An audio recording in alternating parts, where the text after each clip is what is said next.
Ahoj Adam, vieme, že si bol zranený. Ako sa cítiš momentálne? Ahoj, po zranení je to dobre.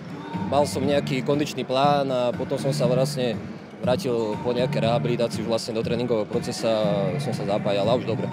Ako hodnotíš dnešný zápas?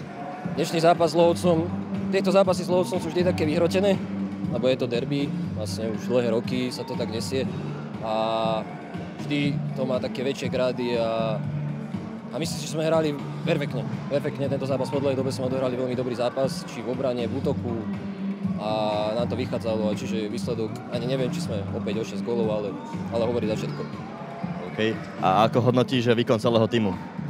Výkon celého týmu bol skvelý, podľa mňa takisto, kto nastúpil, pomohol, hlavne v obrane strele, lebo Oliver Todt bol trochu chorý, nemohol nastúpiť od začiatku, tak Oskar Masaryk musel ísť a podľa mňa tam s Kostom veľmi dobre bránili na zadakoch a takisto všetci v útoku perfektne, čiže super výkon. OK, ďakujem pekne.